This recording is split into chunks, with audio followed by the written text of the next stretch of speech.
Yeah, just talk about the film really. How did he come to be involved in this, and just a bit about your background really. Well, it's been quite a long project. It started many, many years ago. Someone clicking a pen by any Oh, chance? sorry, yeah, that's Sorry. me. That's my fiddling. There I'll we go. point That's out. good. Give me ticks just thinking about it. Um, but me and Dave used to run a company together, and one of our ideas was to do a series on the Towers of London, which we did for Bravo, which was kick-started when Dave came back very excitedly from a festival. Over to Dave and his anecdote. Yeah, I think it was the Download Festival where I was interviewing someone just as a sort of freelance gig. And me and the crew went into the VIP room after our shoot was finished, just have a few beers. Well, that's where all the bands were hanging out backstage, not really a VIP room. Yeah, the Towers of London turned up, having played a show, I think, on one of the smaller stages, and they looked just unbelievable. Like, they really stood out. They looked insane, and they were clearly bent on causing trouble. Like back-combed hair, really punky look, crazy sunglasses off their faces. And then, yeah, they just basically provoked a huge fight involving random roadies and bands, and the whole thing kicked off, and all the sort of TV and filming people were cowering around the sides, and the rock and roll people were all getting involved, like a barroom brawl. And then in the middle of it, I saw the lead singer tap the bass player on the shoulder, who I think was punching someone. And he turned round, and the lead singer got out some hair mousse and started rearranging his hair. I thought, right in the middle of the fight, and I thought, well, this is a very unique thing to see. I need to find out who these guys are, see if we can do some filming. So, yeah. I mean, the principle being, if you can't stop staring at it in real life, then maybe it's worth filming it because it'd be interesting on screen. Yeah, sure, yeah. And you say you're working for Bravo at the time? No, we had our own production company, but we were doing series for Bravo. They were one of our clients. But we were doing all kinds of stuff. That wasn't a Bravo shoot. It was a Sharon Osbourne interview for an American company. Just a quick pickup.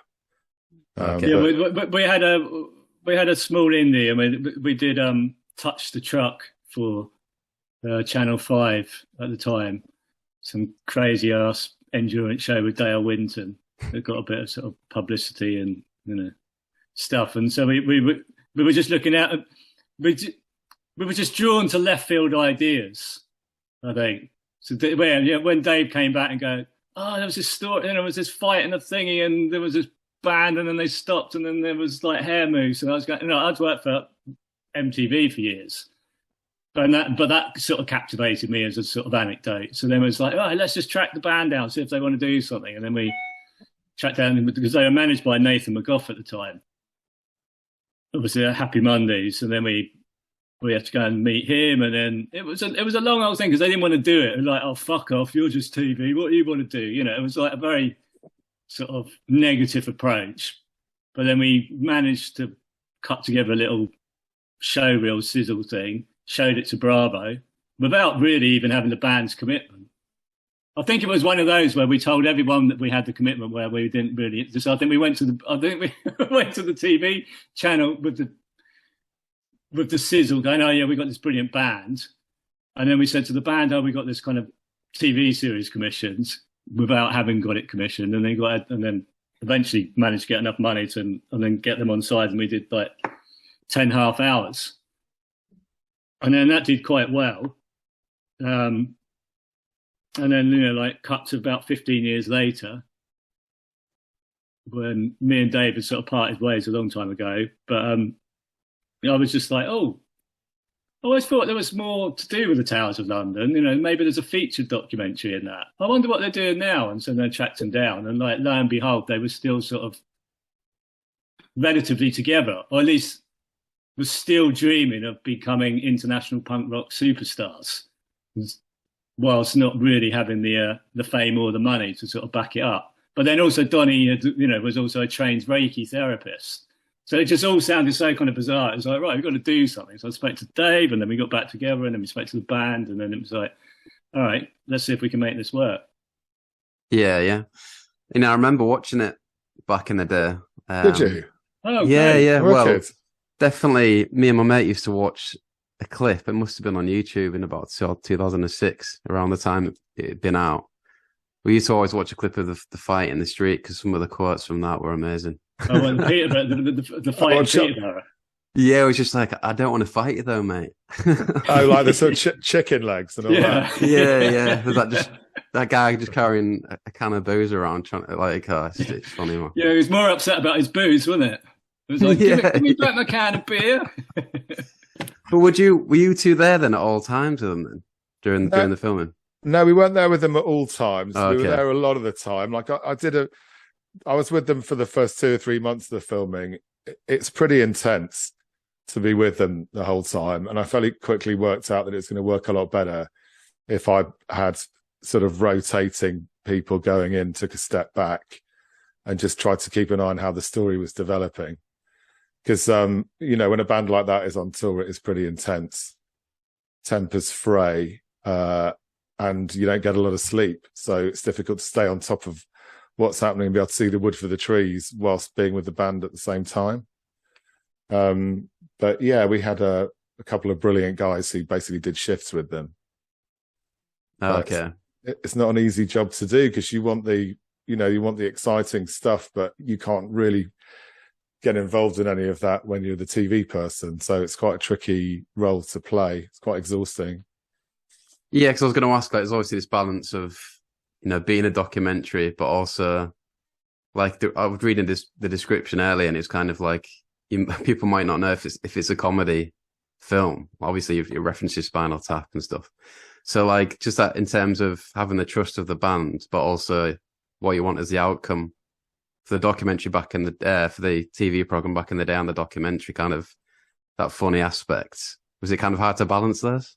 Well, I think a lot of that flowed from the band because people didn't know whether the band were taking the piss or not, and they were quite tongue-in-cheek and very ironic, and they never said they were taking the piss, but people suspected they were. And so I think the way we filmed it came out of the personality of the band as much as anything else.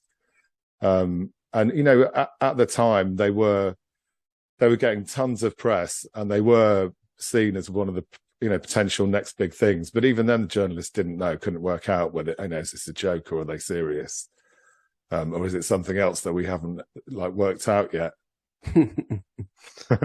No, yeah, for sure. And in terms of the music, were you particularly into their music or any music of the time? At that, the shows were absolutely amazing. And I used to love encouraging people to go to the shows because whoever it was, you couldn't not love the show because you just didn't know what was going to happen next. The energy was incredible and the whole thing felt out of control. And they're still like that now, they just can get an incredible buzz in the room.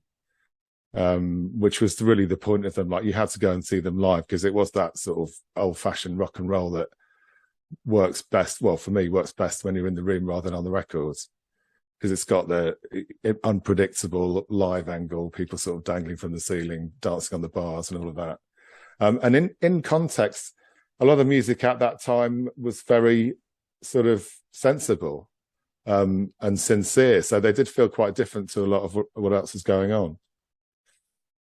Yeah, I suppose it kind of reintroduced the idea of hair metal when I guess all the other bands would have suggested it wasn't very cool, but they kind of had an attitude where they didn't really care about that, I guess. Yeah, but that was sort of their winning strategy, but also sort of their losing strategy, wasn't it? Because they looked out of time and place. So people, so many people just go, "Oh, they're a bunch of cunts," without just based on what they look like. And it was like, oh, they're just kind of being, they're dressing like they're Motley Crue. And it's like, that wasn't sort of seen as the right thing to do at the time. But obviously it was that, they were telling us how they always wanted to have those skinny, tight jeans. They were playing some of the first gigs around where I still live, Shoreditch and Hackney. And they were getting a bit of a crowd. But you could not buy skinny jeans. They had to go to the market in Camden and get someone specially to kind of make the jeans for them. That's skinny and tight.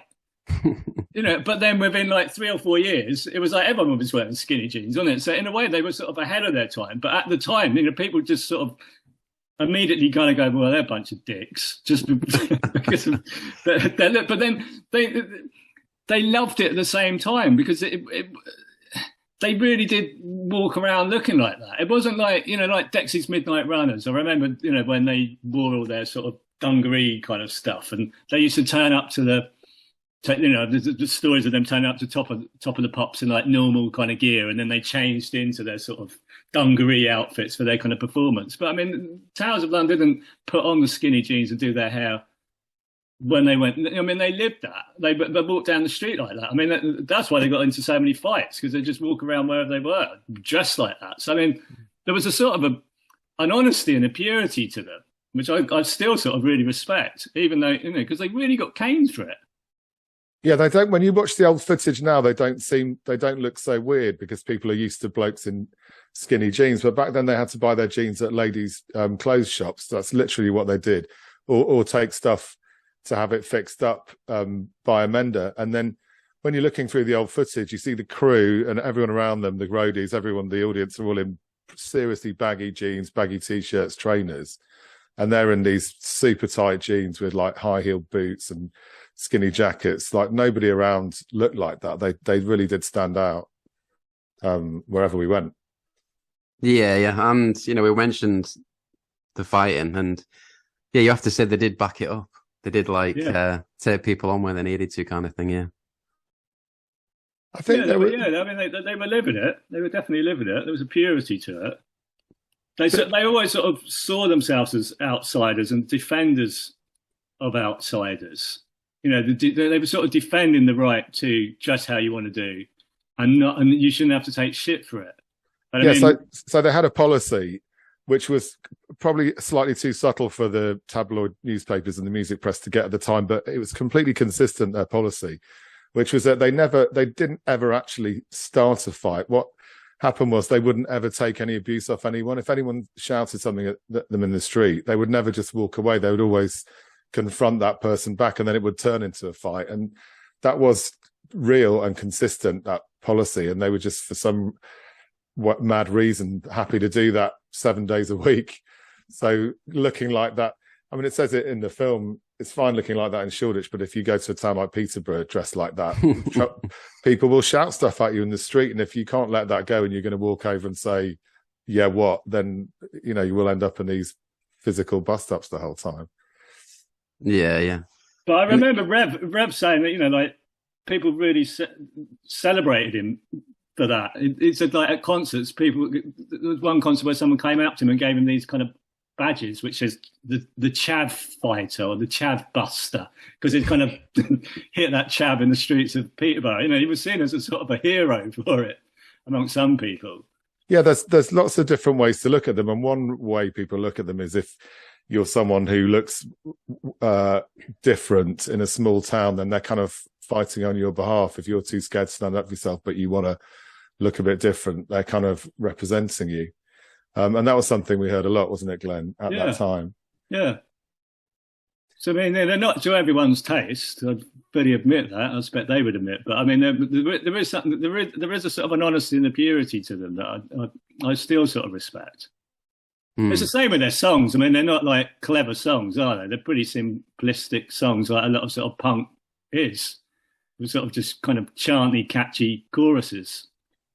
Which, I mean, if you're analysing the intricacies of songwriting, probably wouldn't be very high up. But Dave's right. When in a live arena, in a dirty, scummy, kind of piss-stained, beer-soaked, grotty club on a Saturday night, they're pretty good entertainment.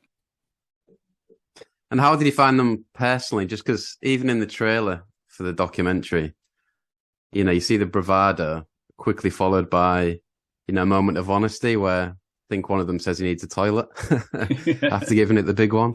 Like, did you find them quite nice as people when you got to know them, kind of thing, or quite good blokes?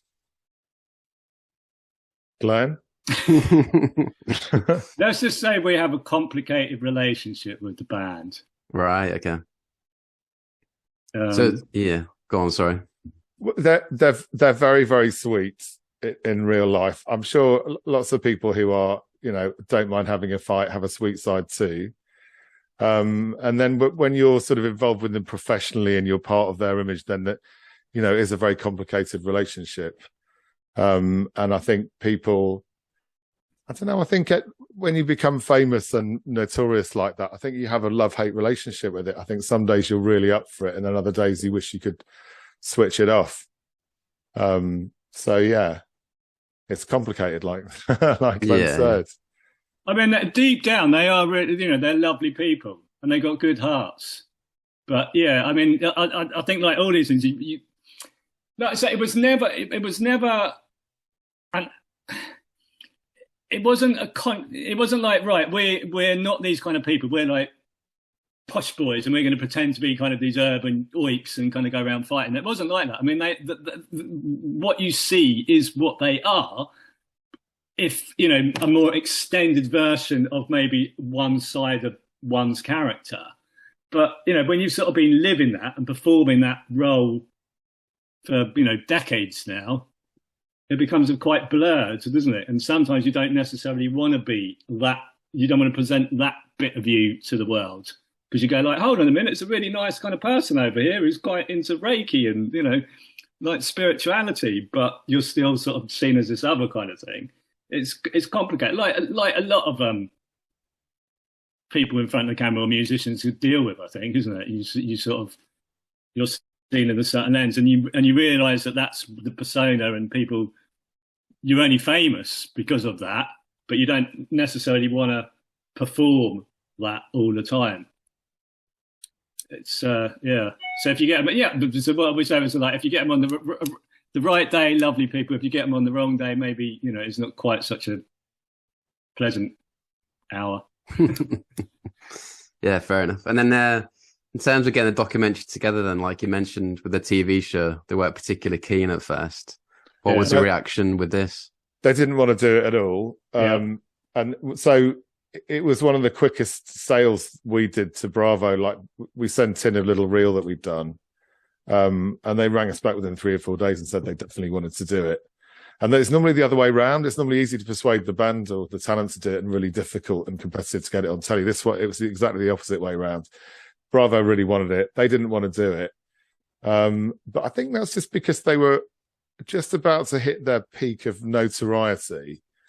And, sensibly from their point of view, at the time, it seemed like the sky was the limit. They didn't know what offers they were going to get next because there's so much press about them. So I think it was more just them, thinking, well, let's wait and see. These guys want to do us put us on Bravo. Maybe somebody else wants to do something else. Let's see what other offers come up. And so that went on for at least a year, until we managed to persuade them to do it. But yeah, they didn't really want to do it. Well, they didn't want to do the series, and then when it came to, like 15 years later, going, do you want to do a documentary? They were sort of, because I had those initial conversations, they were sort of excited by it, but then it was the same thing about like, well, yeah, but do we want to do it? It's nice that we do it, but then hold a minute, what, you're going to use all that old footage of all those things where, I mean, it's some pretty, it's like being, you followed around in your 20s and everything bad that you've ever done is on camera for posterity. And then, you're a bit older and a little bit wiser. And then someone says, all that stuff that you did like 15 years ago, should we just put it all together in a film so that like everyone can watch it? And you're kind of going, yeah, that's quite a good idea because, it was quite funny and it would be nice and I'll get some publicity out of it. And at the same time, you go, but hold on a minute, I'm not that same person I was now. And now you're going to bring it all up and then I'm going to be shown to the world and that maybe is not reflect. So it took a bit of negotiating to sort of get their input to do it. Okay. Did they all agree to be interviewed for it, kind of thing? Yeah. Yeah, they do. Yeah. I mean, brilliant. it's kind of well, I guess it's the same everywhere, but it seems particularly in Britain, whatever you do, if you do anything publicly, people will pop up and say appalling stuff about you. And that's just how we are, isn't it? Yeah.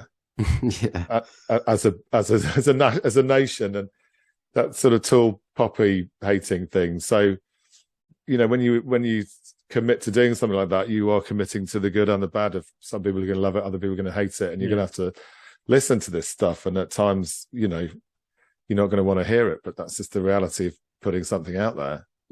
Yeah. And I imagine have you actually watched it, Harry? Have you seen it? No, I've not been given access to it now. Oh, well, it's a shame.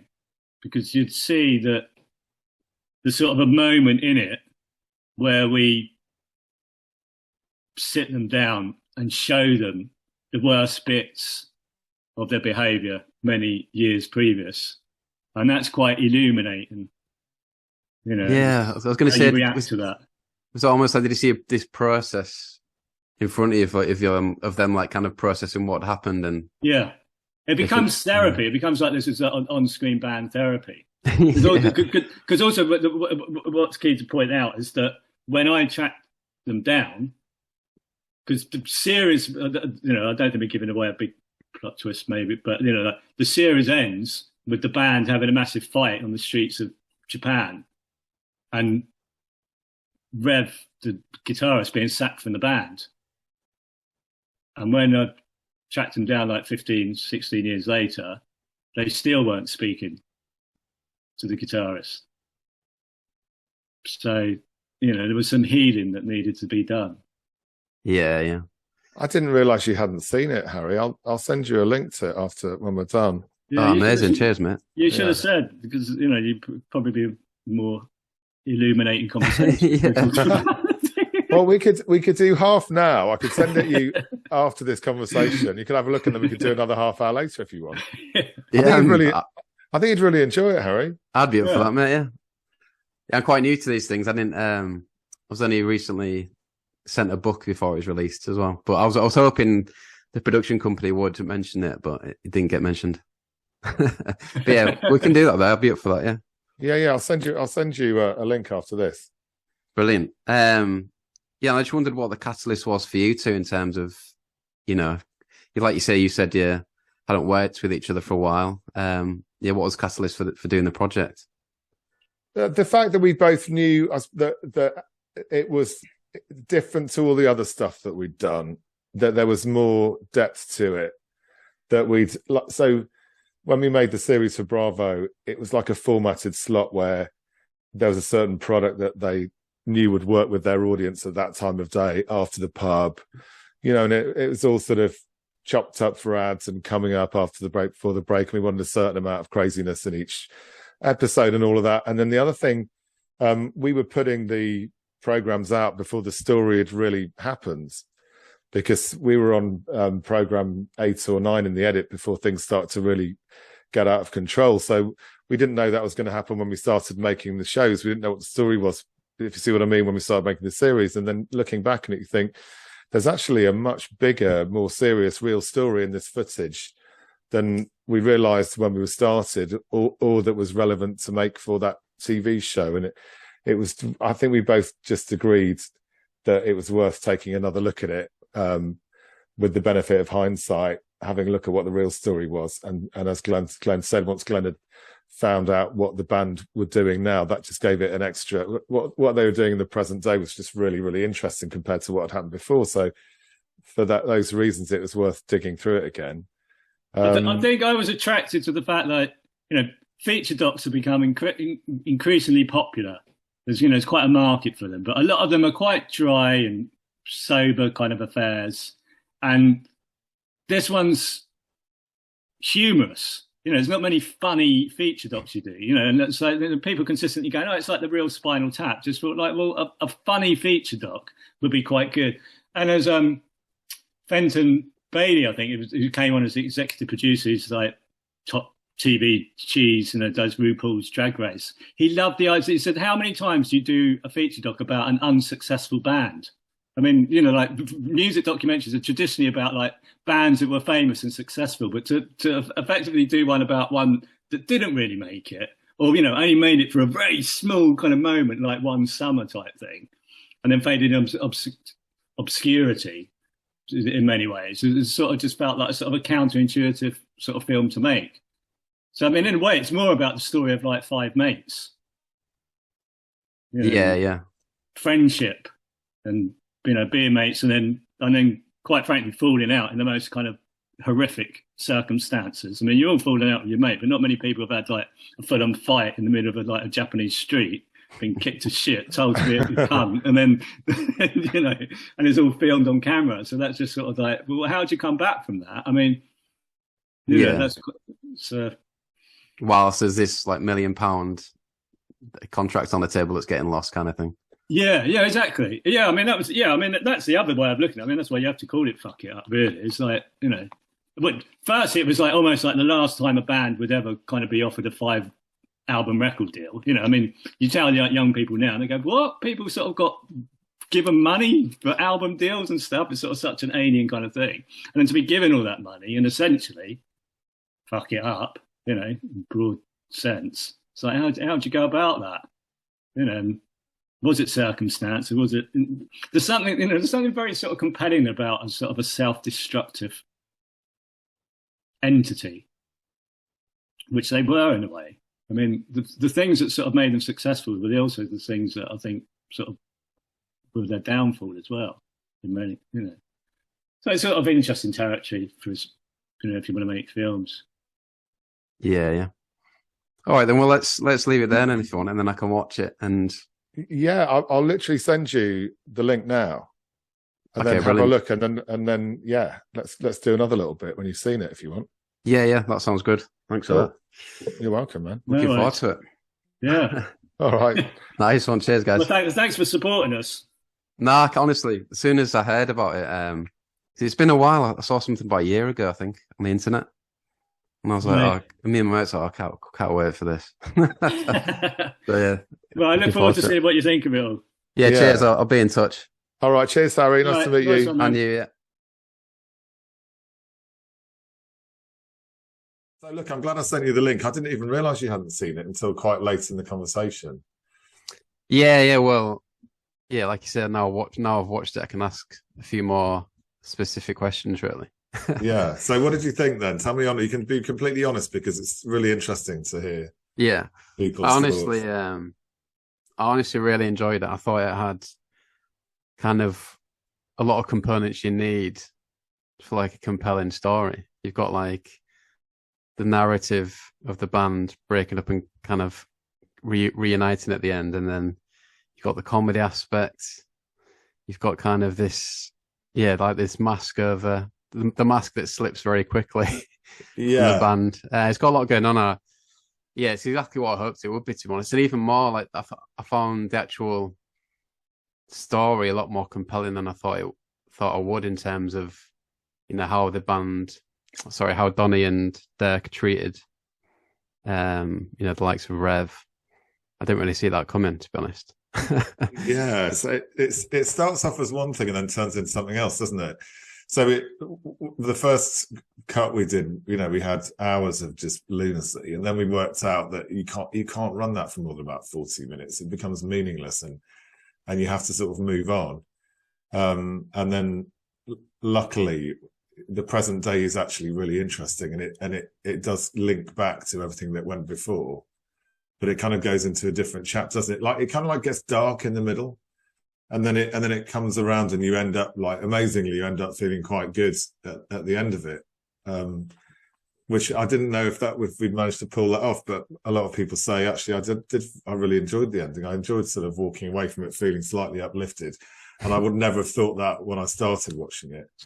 And then I love the fact that people don't know whether they're real or not in the opening 10 or 15 minutes, because you could read it that they're acting to begin with, but then when it gets dark in the middle, it just becomes really obvious that they're not acting.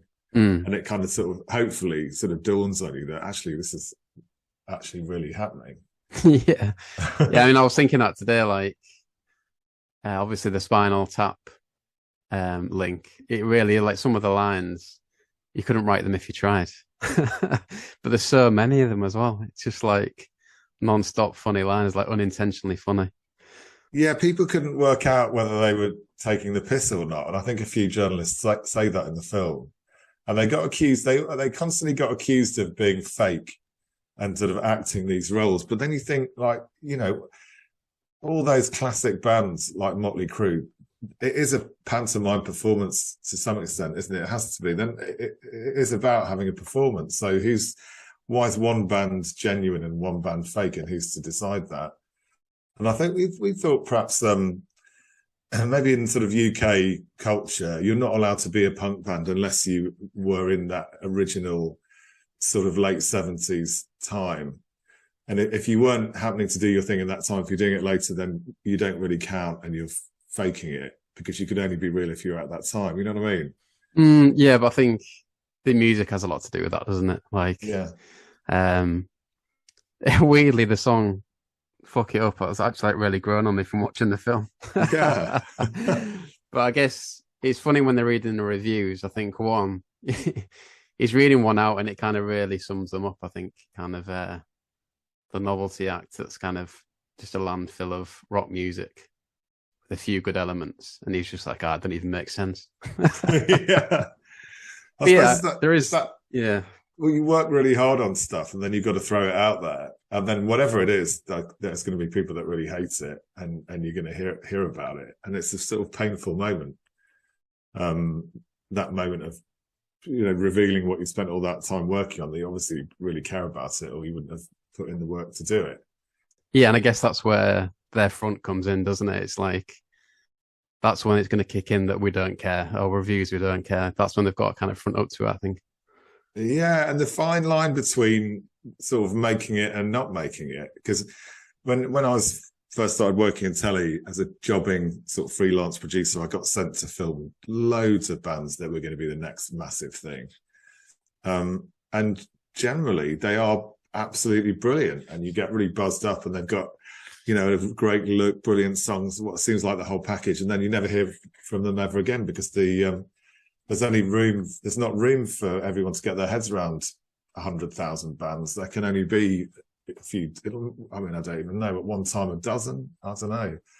So all of those guys that didn't quite make it could have been absolutely brilliant, but you just never get to hear it. And that it's a fine line, isn't it? Yeah, I think there's some facts at the beginning, isn't there, on the screen? Yeah, how unlikely it is.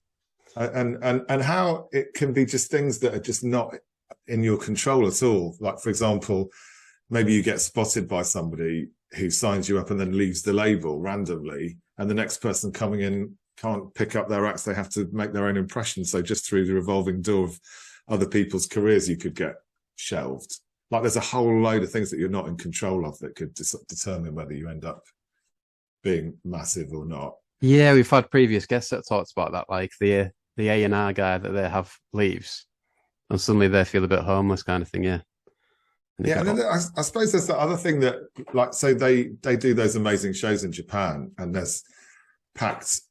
I mean, they're not massive auditoriums, but they're packed. You see, everyone loves it. They all know all the words, and it's not like a failure to have that experience to go and play your music to crowds that are loving it. It's just a brilliant way to earn a living, but somehow you're kind of judged on whether you become absolutely massive in that industry, aren't you? Whereas if you were a kind of competent commercial lawyer, you can be a success, and there can be, I don't know, hundreds of thousands of you all beavering away, getting paid while having a nice house, and you feel like you've done all right. But in the music business, unless in Britain, unless you're absolutely massive, it's like, well, you didn't make it. But I think to get paid to play your own songs to, rocking clubs is a success, isn't it? Yeah, that's been a big thing on the podcast. Like, the actual experience of being able to do it for a lot of people was the main thing when they reflect. But I guess watching this, there are a few missed opportunities that must eat. Well, maybe they don't eat away at them, but you think if you'd have done that, maybe it might have been different, kind of thing. I don't know. I think they don't remember a lot of it. Obviously, the Germany thing, and yeah, there's two occasions in Germany, and one at a festival and one on the tour where they just can't play. Yeah, so hitting the fine line of being wild and crazy to the point where the press want to write about you, but keeping it so that you can function yeah. in the industry and knowing where that line is. Yeah, I mean, without that, it wouldn't be a very interesting film, though, would it? No, I mean, it's great for the film. Exactly. I just mean in terms of their career, but yeah. But yeah, I just wanted to ask, like, I mean, right at the beginning of the film, I'm pretty sure you're asking the questions when they're all sat at that, like, country manor place. That's right, yeah. Which is quite funny. And I mean, straight away, I think you ask a question, and I think Rev calls you a cunt straight off the bat. So, I mean, did you know what you were kind of dealing with straight away, or did that affect you in any way? Oh, what do I mind being called a cunt? No, you get really thick-skinned about what you're getting on camera, and if you believe in the project, you'll put up with practically anything, like from the crew as well as the contributors. And like, I didn't know them very well at that point, but that's good because they probably wouldn't say that now, and it's funny, isn't it? But I remember wanting to sort of deliberately give it a Spinal Tap look because, I don't know if you remember in Spinal Tap, they're in a castle. There's something quite funny about that English rock and castles vibe. So I wanted to interview them with some sort of stately home vibe, but with their look. And yeah, they didn't trust me at all at that point. Right, okay. And so I think it is kind of genuine. I mean, I don't think he's...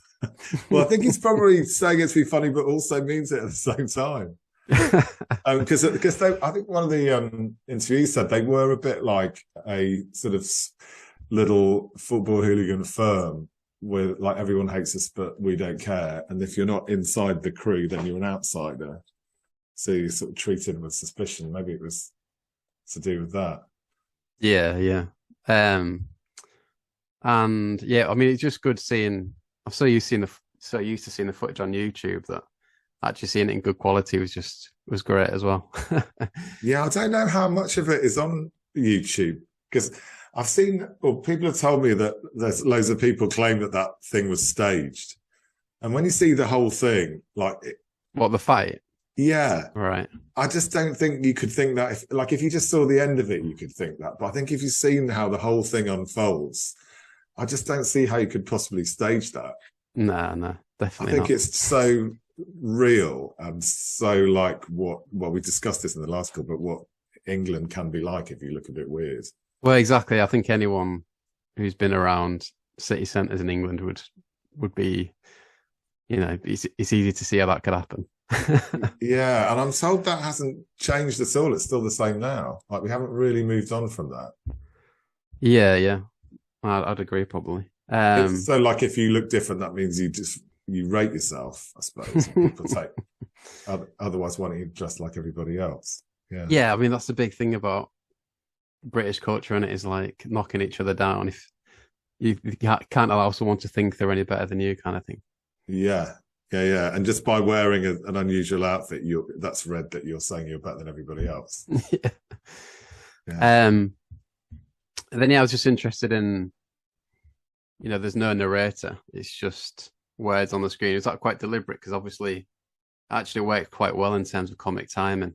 Because like you can build stuff up. You can have the band, I think, when they're playing the radio show and Dirk's going into detail about how, complex it can be. And then it just cuts to some words saying, the radio show never played the song, yeah. Yeah, so well, technically it's very easy to make something quickly if you've got a voiceover, because you can just record yourself saying the story and then bang shots in, and then just lift up the sync to illustrate what you're saying. And to build a scene just out of the footage without anyone saying anything it's got to be 10 times the amount of work. But it's just so much more powerful to allow people to make their own mind up. And it's very, very heavy-handed to be telling the story, because then you can't help but sort of tell everybody what to think. And there's not room for people to think, are these guys real or not? To get away with that, you've got to just let it unfold. And the hardest thing is in a lot of the footage, there's so much going on in a scene that you can't really control what people are going to look at, because there's often bunch of colourful characters in one shot doing all kinds of stuff. And how do you draw the audience's eye to what you want them to see in that scene? You've got to sort of set it up somehow by bringing that character in earlier, but have it kind of feel like it's unfolding in real time. So it takes ages to do it, but it's a much more satisfying way of working when you do get a scene to work. And yeah, it just means that you can be far more ambiguous, because people can just make their own mind up about what they think it means and what they think of the band at the various stages, and without the voiceover sort of telling them. Like I find it quite annoying when I hear a program with a voiceover telling me that I'm supposed to be laughing at somebody, it makes me sort of take a step back from the film. Because if someone says, like, I don't want to think what they're telling me to think. I want to just watch it for myself and make my own mind up. No, I thought it worked quite well in that respect, and it's definitely one of those kind of similar to the Bros documentary. I'm sure you watched that. Yeah, I absolutely loved it. So it's similar. I loved it in the way that, you know, you can watch it again and again. I think this is the same, where you notice different things and kind of, just take it all in again, kind of thing. Yeah, I mean, it was such a clever idea making that film. It was so clever because they were so famous, but you didn't know anything about them. But they were everywhere, but they were cardboard cutouts, and you literally knew nothing about them. So just being introduced to them at all was interesting. And then they're really funny, and they have a sort of mad, complicated relationship, which just but it completely makes sense as they reveal. Yeah, it's a fantastic film. Yeah. And just in terms of the drug use as well, obviously quite candid in terms of that. But like, I guess a channel like Bravo was all for that kind of thing. Well, you know, we deliberately held it back. Like, we didn't want it to just be constant drug taking. I think once you've seen it, you know it's happening, and there's no need to just constantly show it because it would be boring. And a bit sort of crude, maybe.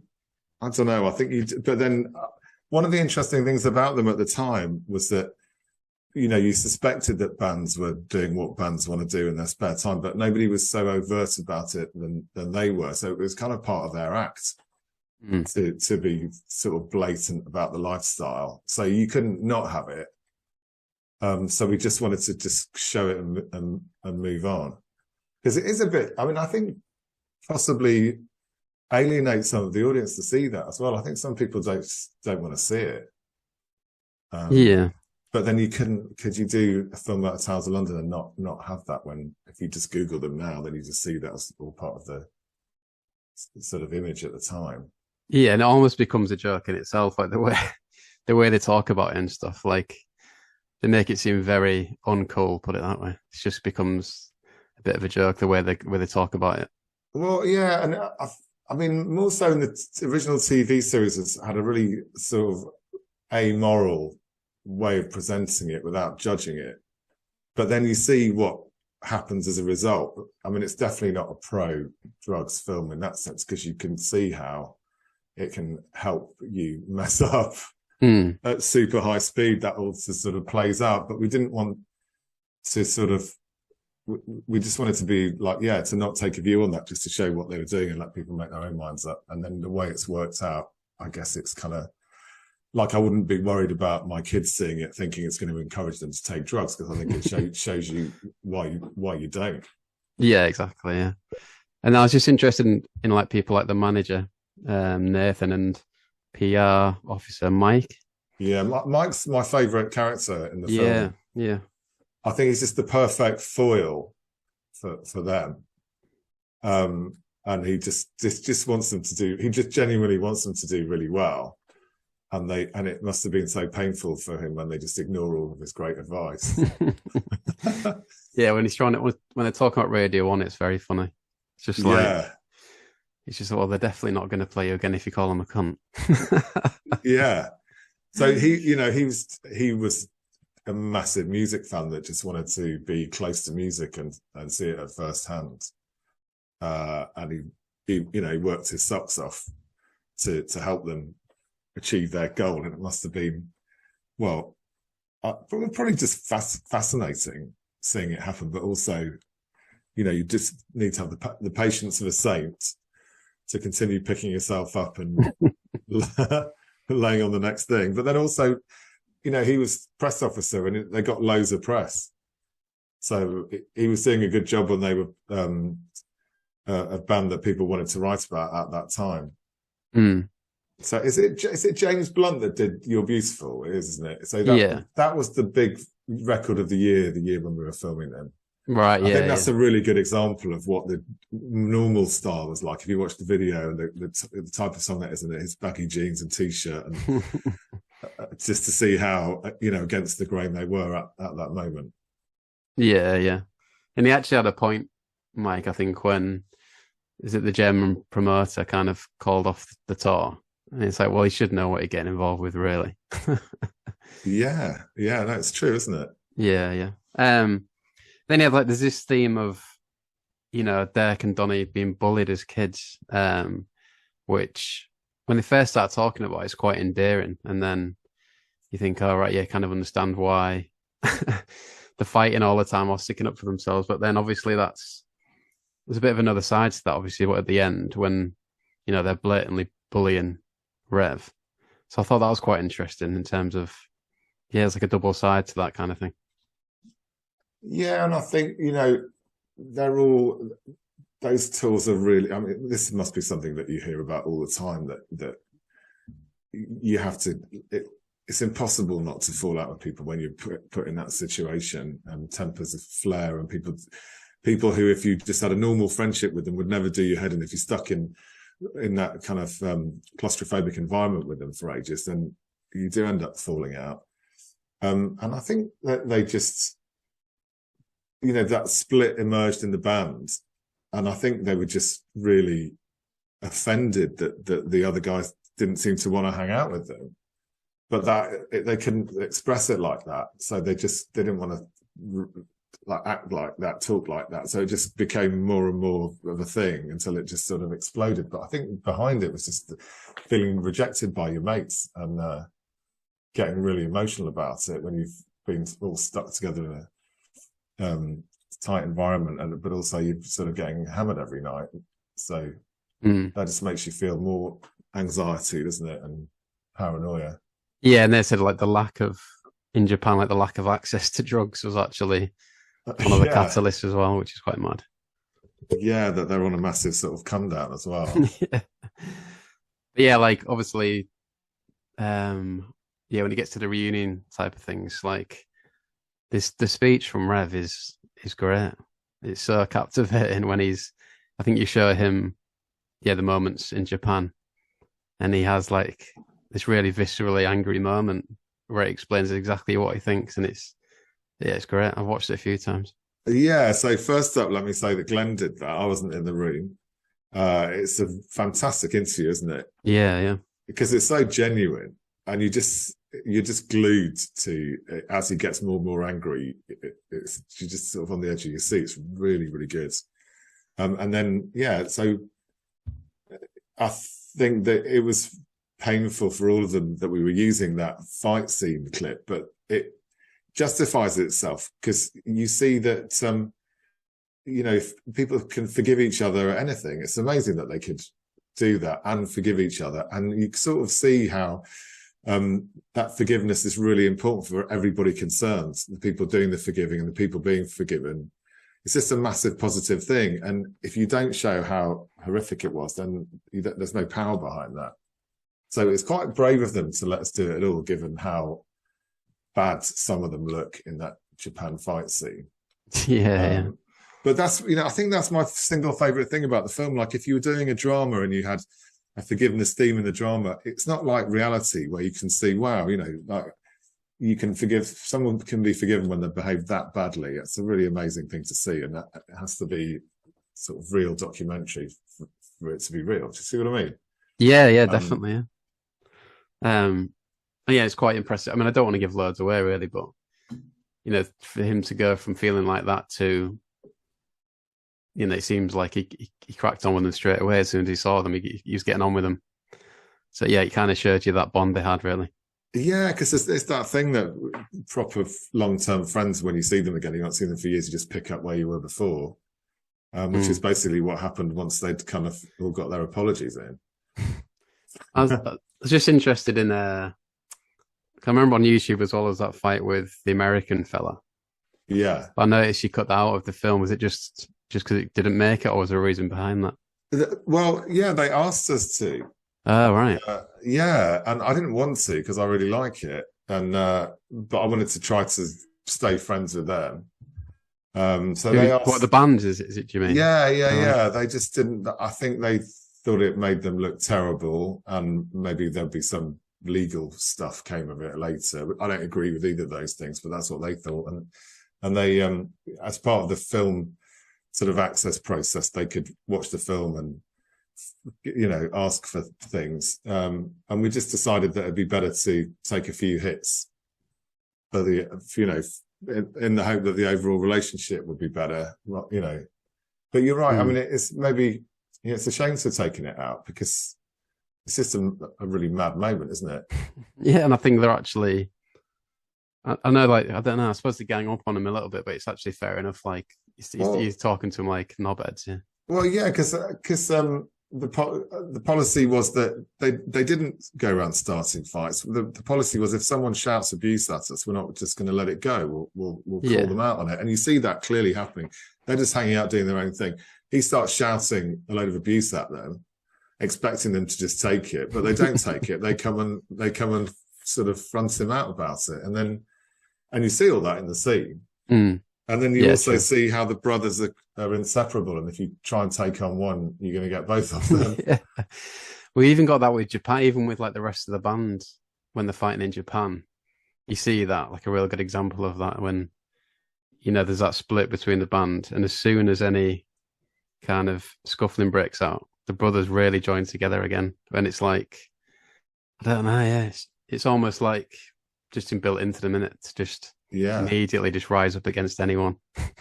Yeah, you see it, don't you? A few times in the film that it's just a pre-programmed reality that will never change. What was their upbringing? I remember in Big Brother, when Donnie went in, there was Leo Sayer in there. And I remember Leo Sayer saying to Donnie, "Oh yeah, you used to come round to my house as a kid and we used to play piano or something." Did they have quite like a good upbringing kind of thing? I don't know. Well, they were born in Liverpool, and then then their dad got a job in sort of the Chalfont area, which is quite a posh area, and so they moved from, I think, inner city Liverpool into one of the poshest parts of the country. Oh, right, okay. Which may account for the bullying, having sort of thick Scouse accent. So they kind of got uprooted and put in a really lovely part of the UK where a load of celebrities live.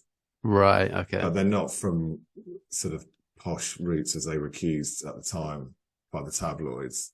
Right, because the tabloids just want to attack you on whatever they think is going to be the most painful thing. So, they're posh, and quoting school teachers saying they tried really hard at school and handed the homework in on time. It's the way that you try to undermine. Someone with that accent. Yeah, I had when the TV series was out, I had journalists ringing me up and quizzing me about them, and I explained exactly where they were really from, what they were really like, and they just took absolutely no notice and just printed they're posh. Yeah, so when Donnie was doing things like Buzzcocks and Big Brother, had the series already finished by then, or was it anywhere beneficial to what you were doing? The series had finished by then, and he'd just become sort of notorious. So we weren't working together at that time, and I think they were still signed, but not doing anything because they'd, you saw them fall out in Japan. But there was an appetite to get Donnie on TV because he'd become a tabloid character. He'd been on the front page of The Sun a few times and some of the other tabloids. So yeah, he just sort of went down that alley. Yeah. And then you talked about, like, there is some endearing moments, and especially one with I forgot the bassist's name. Tommy Brunette. Tommy, yeah. Where it's hard to believe how. I couldn't believe he was serious at first when he was contemplating eating the KFC off the floor because he had no money. I mean, that, and then, he's having a race with those kids down the street and stuff. It's all quite endearing. I can't believe they had that little money, really. Yeah, because it's a bit, that is, I think a few of the commentators say that there is something sort of fur coat and no knickers about that stage of your career as a band where you're living on tiny handouts from the record company.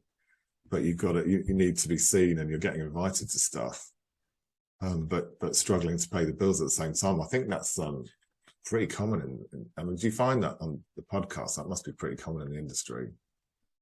Yeah. Like, I guess the period we're revisiting is kind of the last period where money was being thrown about a bit. Yeah, but yeah, there's a big drop off for bands all the time. Yeah. Yeah, it costs a lot. Well, it used to cost a lot to record stuff and market it, and then the bands would just get a little bit of pocket money. Mm. And like a lot of other industries, a few select people heave up all of the cash, and then everybody else is sort of scratching around, struggling to pay the bills. So, is there anywhere? I was wondering, is there any way I can actually watch the original episodes? Not at the moment, but hopefully at some point. Yeah, we're still trying to work out what to do with them, and we still have them. Yeah, that'd be great. Yeah. And yeah, is there any kind of, I suppose it's a double-sided question. Is there any standout moments? Like, what's your big standout moment from filming with the band? And is there anything you would do differently? You mean stand out from the fun of being there, or of the results of watching it and thinking, I really love that? I think I've been being there. I mean, you mentioned before about how memorable the gigs were. I just wondered if there were any like particular memorable moments from filming. Well, the first time I worked with them personally, we told you about when we first met in that fight, didn't we? And then it took ages to get the access. And then the first thing I did with them was go to South by Southwest to sort of test some filming with them. And the first night they graffitied my door in the hotel room and were like banging on the door trying to kick it down at about 3 a.m. And that was when I realised what I got myself into. Oh. That it's all very well having sort of all the madness on camera, but I was going to be living it as well.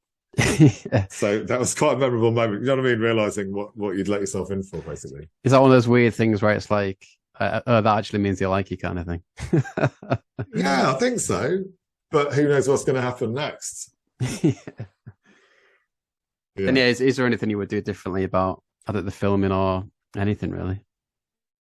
No, not really. I think it is what it is. I think it was a wild ride, and we've known them for a long time, so we've had a lot of chance to adjust things along the way.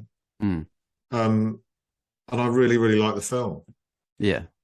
So, if you do something and you've got like a time pressure deadline and it all gets done really quickly, you can look back on it a few months later and think, well, I've now had a chance to think about it. I will do all this stuff differently. But that hasn't been the story with these guys because it started in 2006. Yeah. So we've sort of refined it as we've gone along.